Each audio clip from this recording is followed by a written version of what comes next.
Buenos días, martes 18 de agosto de 2009. Bienvenidos al primer programa digital de entrevistas William Meléndez en línea desde la sala de redacción de la prensa gráfica. Un saludo especial a quienes están con nosotros desde cualquier lugar de nuestro país o el mundo. Le invito a que haga historia participando en este programa a través del chat o el correo electrónico william.melendez@laprensa.com.sb. Antes de presentar a nuestro invitado de esta mañana, agradezco a quienes nos han enviado sus comentarios a través del chat. Por ejemplo, don Porfirio Díaz Robles desde Charlotte, de Estados Unidos, el doctor Rodin Quintero desde Washington, Mariela Ruiz de Canadá, Juan Carlos desde New Orleans, Mario Dagoberto Manzor en San Salvador, José Mengíbar también en San Salvador, José Roberto Meléndez y Juan Serrano. Entre tanto, también vamos a dar un saludo a Pencho y Aida, que siempre nos acompañan a través de la 102.9.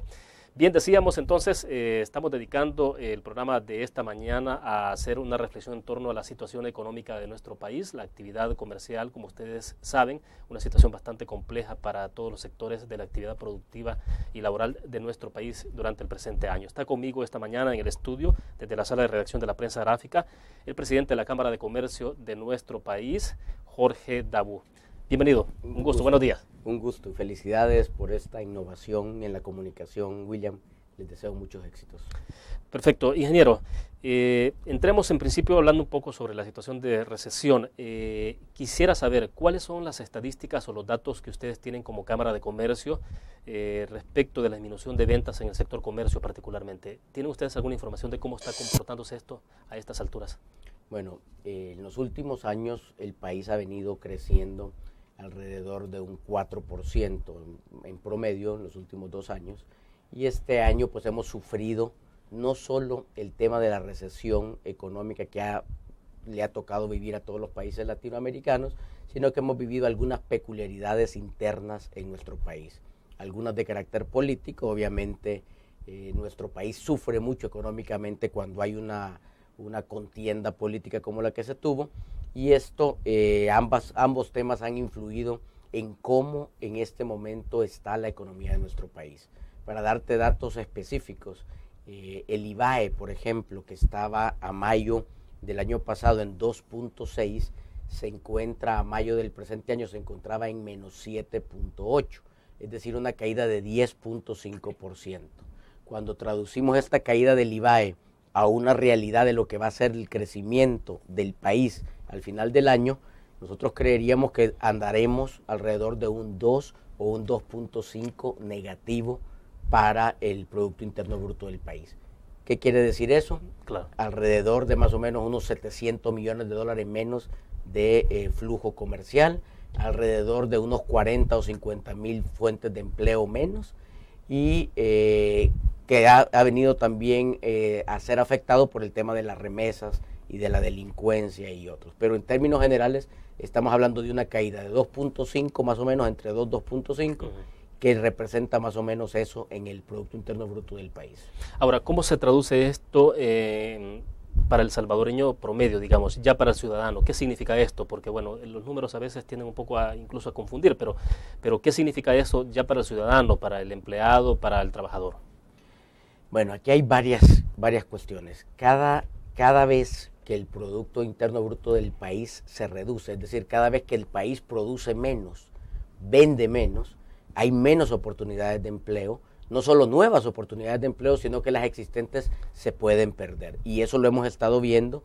Hasta hace un par de meses el mismo Ministerio de Trabajo anunciaba una pérdida de 35,000 empleos. Claro. Nuestros números van arriba de 40,000 empleos perdidos. Solo en la construcción hay arriba de 16,000 fuentes de empleo perdidas.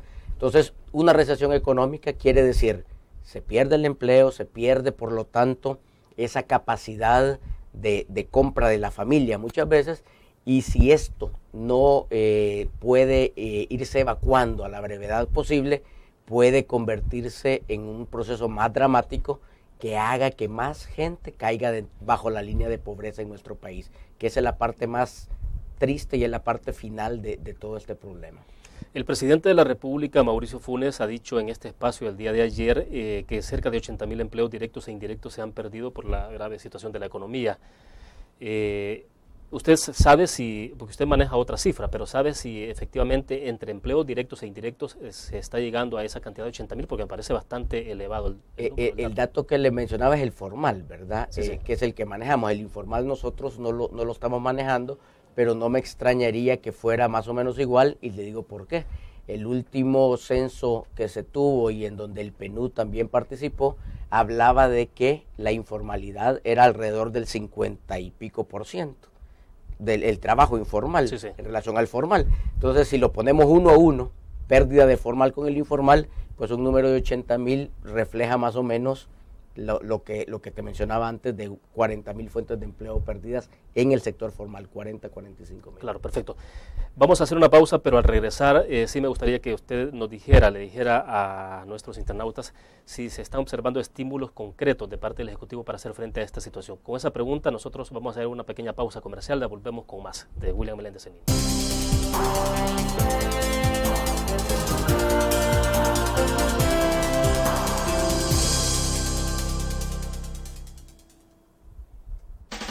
¿Cuáles de las obras que Norman Quijano está realizando conoce usted? Pasan en el día, pasan en la noche llevándose la basura. Las calles pasan bien aseadas. Hay más vigilancia, está limpio, ordenado. Lo que está haciendo el doctor Norman Quijano, excelente. Esos murales que han hecho están muy bonitos. En apenas 14 semanas estamos logrando resolver más de una década de abandono. Tu alcaldía trabajando. Más de 100 obras en 100 días. Norman Quijano.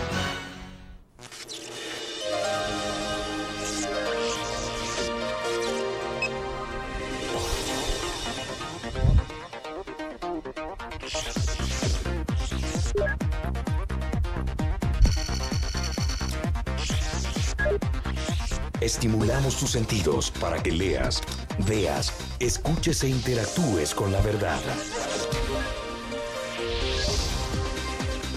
LPG Multimedia.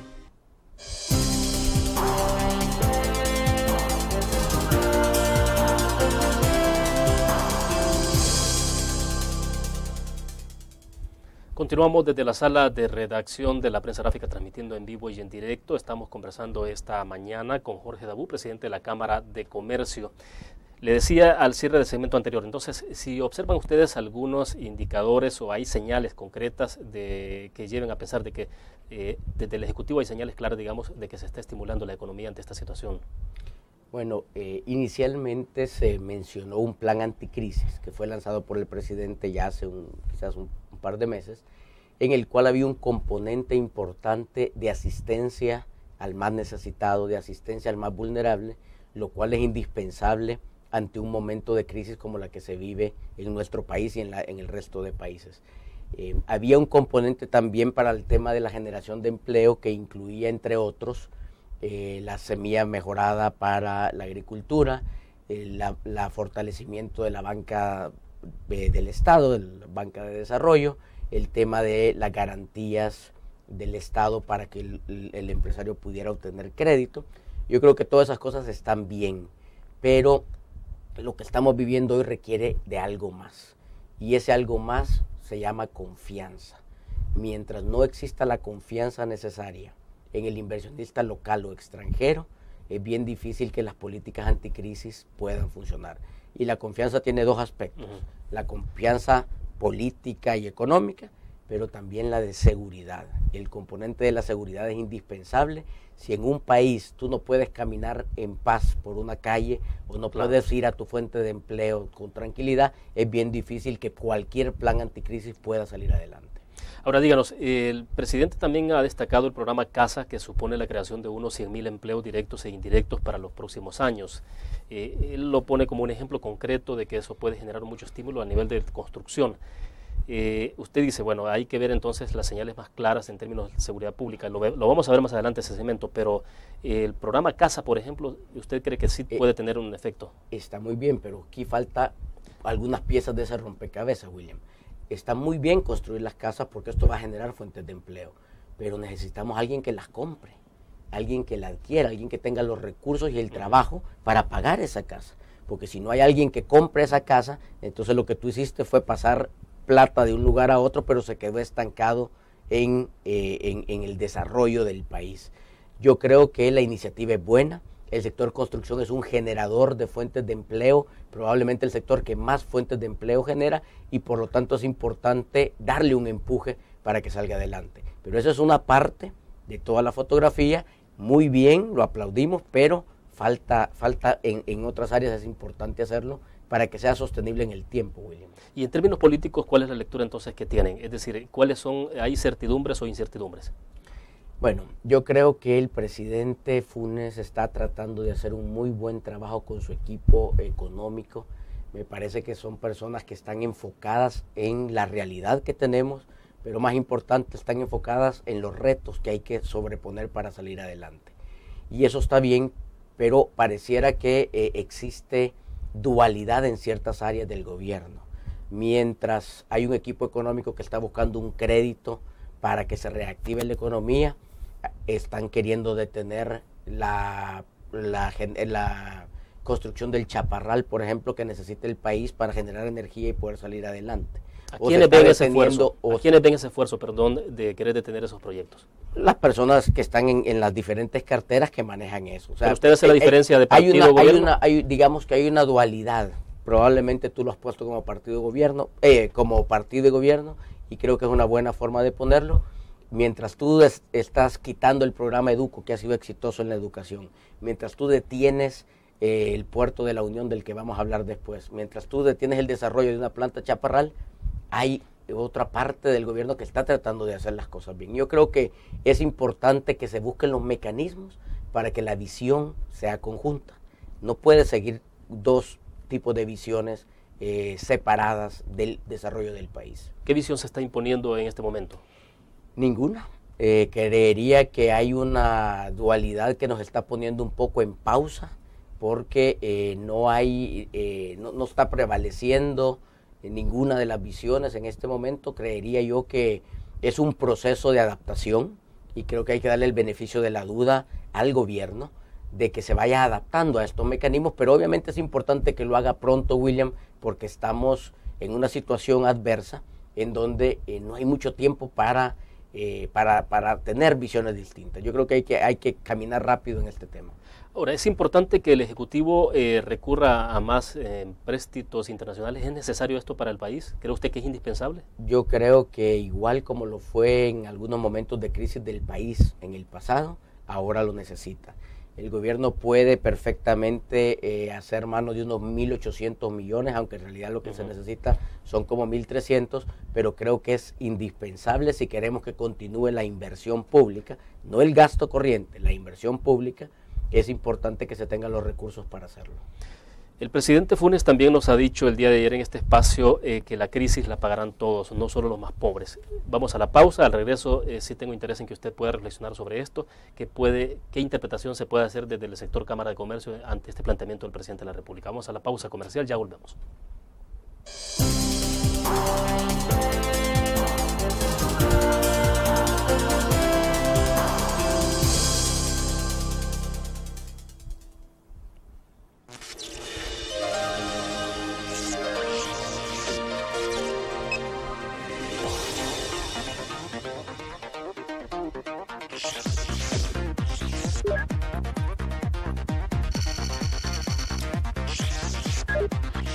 Estimulamos tus sentidos para que leas, veas, escuches e interactúes con la verdad.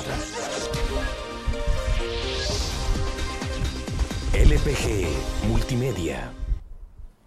Graficionado es el que amanece en el estadio para ser el primero, el que se informa antes de cada partido, el que baila al ritmo del tambor, el que lo ve desde la lomita, el que se pinta la cara como salvadoreño, el que luce la bandera en el estadio, el que grita el himno a todo pulmón, el que dice ¡uy! Cuando pega en el poste. Graficionado es el que apoya a su selección. El gráfico lo hacemos por la selección.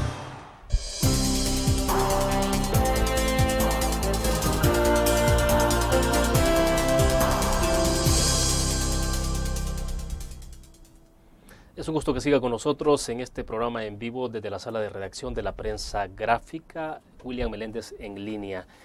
Jorge, explícanos, o más bien háganos la interpretación de cómo usted entiende lo que ha dicho el presidente, que la crisis la pagarán todos y no solo los más pobres. Bueno, yo creo, William, que así tiene que ser.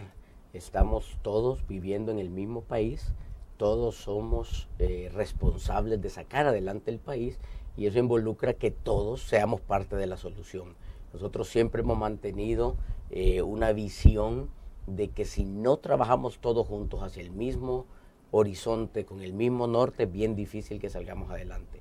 Y quiero decirte que hemos estado reuniéndonos constantemente en Casa Presidencial con el equipo económico del presidente y estamos apoyando iniciativas, estamos llevando ideas, estamos escuchando propuestas y estamos construyendo soluciones que permitan que el país pueda salir adelante. ¿Qué tipo de compromisos puede asumir el sector empresarial en el país ante esta crisis? ¿Qué es lo que se puede hacer, digamos, porque todos debemos de participar, todos los sectores sin duda alguna deben de participar en este esfuerzo por tratar de salvar la economía, pero entonces el sector empresarial, ¿cuál es el esfuerzo que está haciendo concreto para decirle a la población, para decirle al Ejecutivo, nosotros estamos haciendo nuestra parte y ustedes tienen que hacer la suya? Bueno, mira, hay varios temas. El primero que vale la pena mencionar es el de tratar de mantener las fuentes de empleo. Amén de que se hayan perdido 40, 45 mil en el sector formal, este número pudiera ser dramáticamente mayor si se hubiera dado despidos sin tener en consideración que hay que ayudar a que el país pueda salir adelante. El segundo tema es el tema de la delincuencia, en el cual el sector privado está directamente interesado en ayudar. No nos corresponde como sector privado ir a buscar al delincuente, pero sí apoyar comunicación. Lo hemos hecho nosotros, por ejemplo, como Cámara de Comercio, a través de nuestras sedes filiales, apoyo a las instituciones para ayudar a brindar seguridad. El tema de que la elusión, la evasión y el contrabando sean atacados, nosotros estamos dispuestos a caminar de la mano con el gobierno para que aquel que no paga los impuestos, aquel que está haciendo uso del contrabando, de la corrupción, que no se haga, y nosotros vamos a apoyar ese esfuerzo y lo vamos a hacer decididamente porque creemos que esa es una forma de obtener los recursos que se necesitan para atender obviamente a los sectores más vulnerables.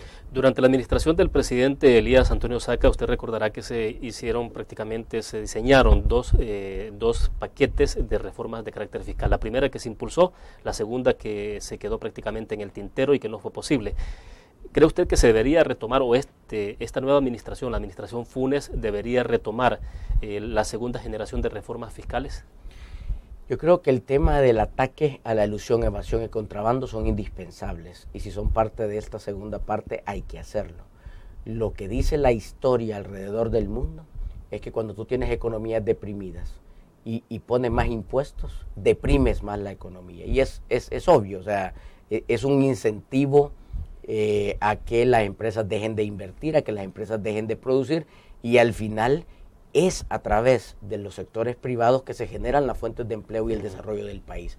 Entonces yo creería que ese espacio que aún existe, William, y que al presidente Saca cuando lo atacó, no digamos de una forma contundente, pero cuando se atacó, le generó 300 millones de dólares más el primer año de impuestos y 600 millones de dólares más el segundo año de impuestos, sin modificar más leyes que el que pague el que no lo está haciendo. O sea que yo creo que hay espacio de hacer un buen trabajo ahí, y esto va a ayudar mucho a las finanzas del Estado, que lo necesitan bastante. Pero bueno, la segunda generación de reformas no fue posible impulsarla. En el momento recuerdo que un poco la especulación que había era que había sectores importantes de la economía que se habían opuesto prácticamente o habían rechazado esa segunda generación.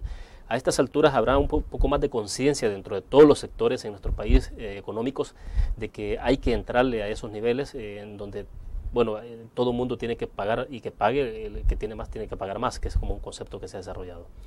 Así es, el que paga más, el que tiene más paga más, así funciona, aunque a veces políticamente se quiera distorsionar esa idea, así es, el que gana más paga más. Lo que es importante, y te lo reitero, William, es que cualquier política fiscal que esté orientada a que el que no está pagando pague, es siempre bienvenida, hay que hacerlo y lo vamos a apoyar. Políticas fiscales que involucren impuestos que desincentiven la inversión o que desincentiven la generación de más fuentes de empleo, creo que merecen ser discutidas porque, como te lo reitero, la historia te dice que eso no te ayuda ni a generar más desarrollo ni a generar más fuentes de empleo. ¿Qué nivel de acompañamiento hay en este momento entre el sector empresarial, el sector económico de este país con el Ejecutivo? ¿Y qué tantas sinergias se están desarrollando entre ambos para poder sacar a flote la economía? Bueno, como te mencionaba al principio, nos reunimos casi que semanalmente, hay coincidencia en una serie de temas. De hecho, el día de ayer estuvimos en una reunión en donde se estuvo discutiendo el tema del drawback, por ejemplo, cómo va a ir evolucionando, que va a desaparecer, y el sector privado tiene la voluntad de que este tipo de cosas se hagan siempre y cuando se vayan haciendo de una manera estructurada, ordenada, para que no vayamos a quitarle una pata a la mesa y se nos vaya a caer la economía. Hay la mejor disposición de hacerlo y la mejor disposición de acompañar estos esfuerzos. Y no solo, William, en el tema del drawback, se está hablando en el tema del CES, del Consejo Económico Social, en donde como sector privado fuimos el primer sector en presentar una propuesta formal para conformarlo, para sentarnos con los distintos sectores económicos, sociales del país y poder construir país, porque creo que esa es la parte en la que debemos participar todos. Gerson Martínez, el ministro de Obras Públicas, ha dicho recientemente que la parálisis del puerto de la Unión es el mayor costo financiero del país y es el mayor costo de oportunidades que ha pagado el país hace rato. Sobre ese punto me quiero quedar para que vayamos a una pequeña pausa comercial y entonces reflexionamos al regreso. Pero hay unos comentarios que me gustaría leer de nuestros internautas. Álvaro Sagrera dice: hola William, dice, verificando desde mi casa, todo está súper bien, felicidades. Julia nos escribe: buenos días, dice, solo felicitar al grupo Dutriz por esta nueva sección de la prensa, sigan adelante y saludos. Vamos a la pausa, ya volvemos.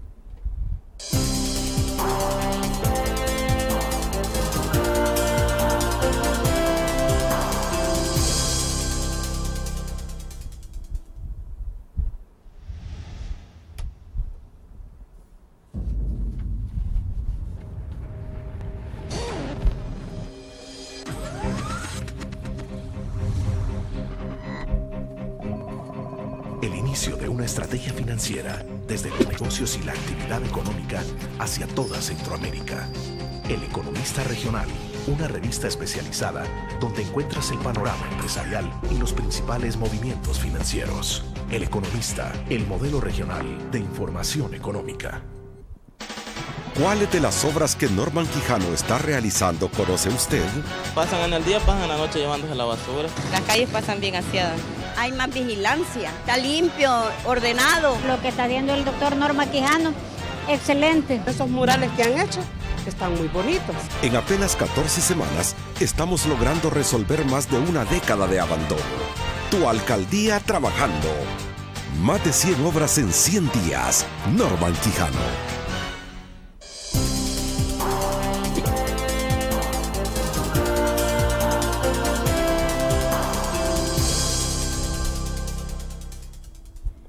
Seguimos conversando esta mañana desde la sala de redacción de la prensa gráfica con Jorge Dabú, presidente de la Cámara de Comercio. Jorge, le quisiera leer un par de comentarios de las personas que están en sintonía del programa y también de escuchar de usted la opinión respecto a lo que hablamos del Puerto de la Unión. Dice Mario Carranza desde San Salvador: señor Dabú, ¿no cree que una forma de ayudar a la economía familiar es apoyar medidas como congelar temporalmente los embargos como un alivio?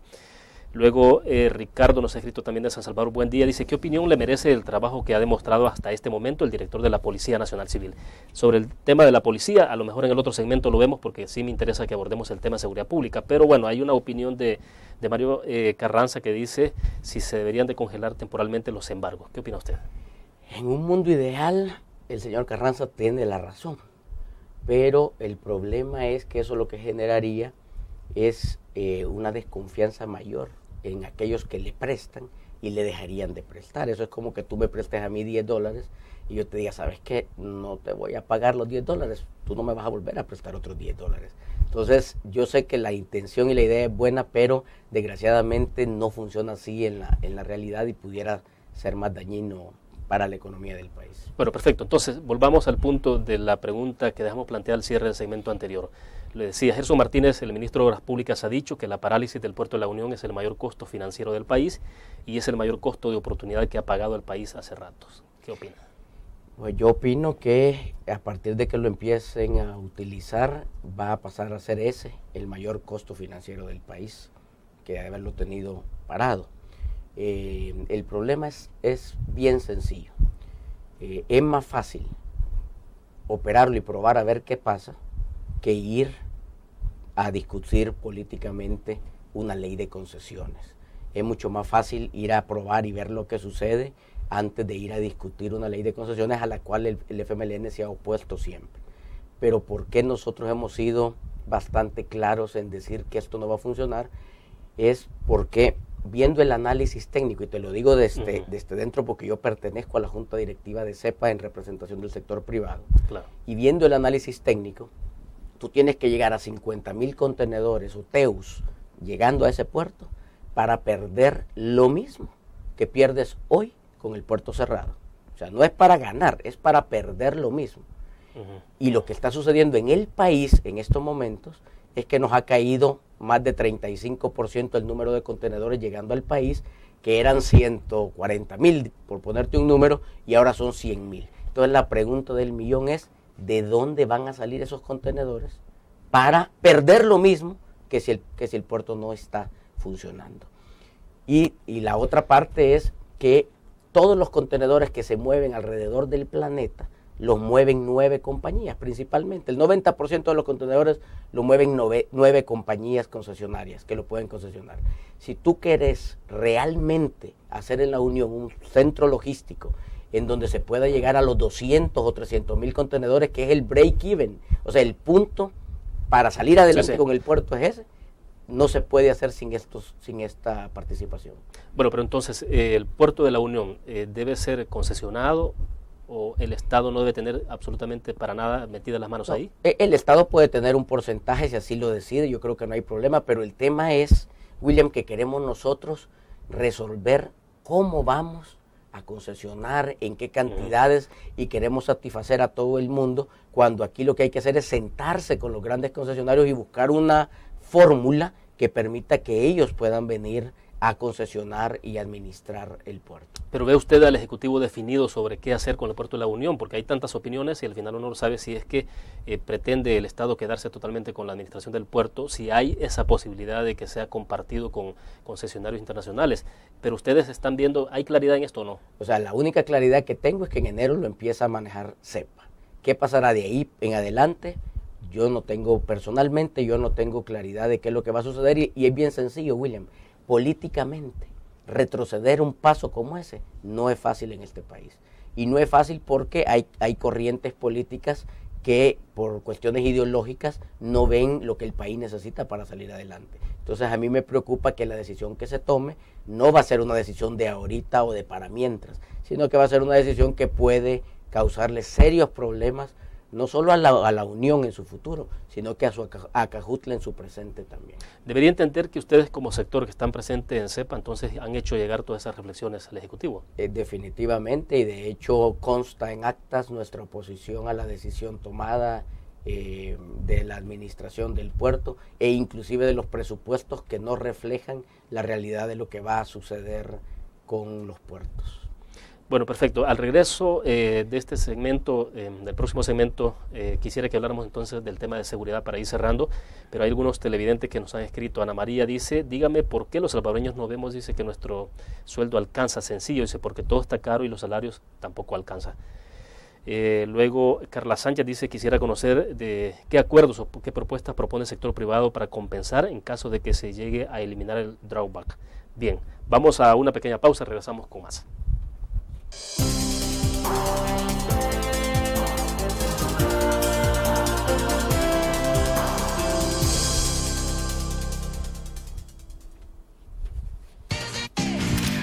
Blur, la revista más innovadora y moderna de todos los tiempos, única en su estilo, creativa, un espacio exclusivo y reservado de entretenimiento y diversión, llevada al máximo. Blur. Time Out Movie, lo mejor de la cartelera. Art. Shopping, la guía de la moda. Club In, con la diversión más exclusiva. Blur.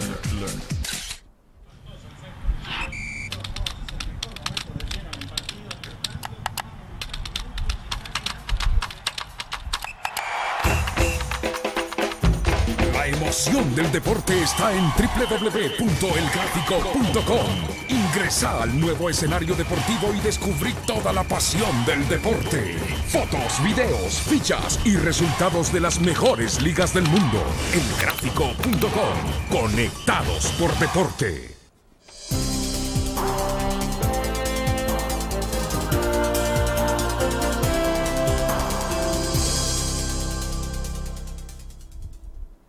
Vamos al cierre de la entrevista, pero antes, Jorge, explíquenos entonces, o más bien reflexione, porque hay televidentes que nos han preguntado. Dice, dígame por qué los salvadoreños no vemos que nuestro sueldo alcanza. Sencillo, porque todo está caro, dice una televidente, Ana María. Y Carla, que pregunta, quisiera conocer qué acuerdos o propuestas propone el sector privado para compensar en caso de que se llegue a eliminar el drawback. Bueno, en el primer caso, efectivamente, el año que estamos ahorita terminando, digamos, en periodo, no en fecha, en calendario, sino que en periodo, el año que ha pasado antes, nos ha traído grandes retos de inflación ocasionados por el incremento en precios de los granos básicos, de los alimentos, del petróleo y de una serie de insumos que este país importa, porque nosotros no tenemos mucho de esos insumos, y eso nos hizo que trajéramos al país una inflación que ha causado ese sentimiento del que habla tu primera escucha. Y lo importante aquí es que podamos generar el desarrollo económico que permita dos cosas. Primero, ahorita la inflación es cero, o sea, prácticamente no hay incremento en los costos de los productos, que eso también puede ser peligroso, porque cuando la inflación es cero o hay una deflación, se pierden más empleos. ¿Estamos en deflación o no? Según los números inclusive del Banco Central de Reserva, ya entramos a deflación.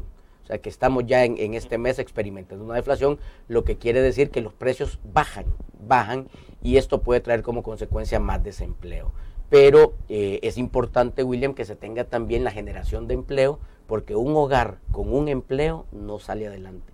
Necesita el empleo de la pareja, por lo menos, claro, para poder salir adelante. Y en el tema del drawback, lo que se está hablando es de tener una política estructurada de exportaciones. Es decir, si ahorita el drawback, porque la OMC no lo permite o porque el gobierno no lo puede pagar, se va a ir cambiando, que se vaya cambiando por otros mecanismos de ayuda, de asistencia, que le permitan siempre a los empresarios tener una oportunidad para salir adelante. Perfecto. Sobre las reflexiones finales en el tema de seguridad pública, Ricardo preguntaba qué opinión le merece el trabajo que ha mostrado hasta este momento el director de la Policía Nacional Civil. Bueno, mire, yo creo que le ha tocado un momento difícil en el tema delincuencial que estamos viviendo. El PNUD decía hace algunos días que el país está gastando el 11.5% del PIB, es decir, alrededor de 2.500 millones de dólares en combatir la delincuencia y en los costos que la delincuencia trae. Las extorsiones han llegado ya a ser el pan de cada día en una serie de empresas y casas, y le está lloviendo sobre mojado al director de la policía, que está el problema de homicidios y extorsiones a la parte más alta de la lista de problemas, y no estamos teniendo los resultados que la ciudadanía esperaría. No estoy diciendo que sean malos, lo que estoy diciendo es que no son suficientes para la epidemia que está viviendo el país. Esto es como la gripe H1 o el dengue, que cuando la gente está muriendo hay desesperación, y creo que hemos caído en eso como pueblo. El presidente Funes ha dicho nuevamente con nosotros acá en este espacio que es necesario más presencia policial, incluso del ejército, para poder hacer frente a esta situación. ¿Cree usted que por ahí es el camino? Para una parte delincuencial, sí, William, creo que ese es el camino, pero por ejemplo el tema de las extorsiones, no importa que tú tengas un policía afuera de un establecimiento, si por teléfono le están hablando al dueño del negocio y le están extorsionando. Y más si es desde las cárceles. Peor. Entonces yo creo que la extorsión es un tema, la delincuencia común o el homicidio probablemente sí va a estar mejor resuelto con este tipo de medidas. Dice otro televidente internauta que nos ha escrito, Francisco Álvarez, dice: la gasolina sigue subiendo, ¿y qué puede hacer la ANEP o en este caso la Cámara de Comercio? El gobierno votamos por una promesa y no la cumple el Ejecutivo. Bueno, desgraciadamente no tenemos petróleo, nos toca importarlo y nos toca adecuarnos a la realidad internacional.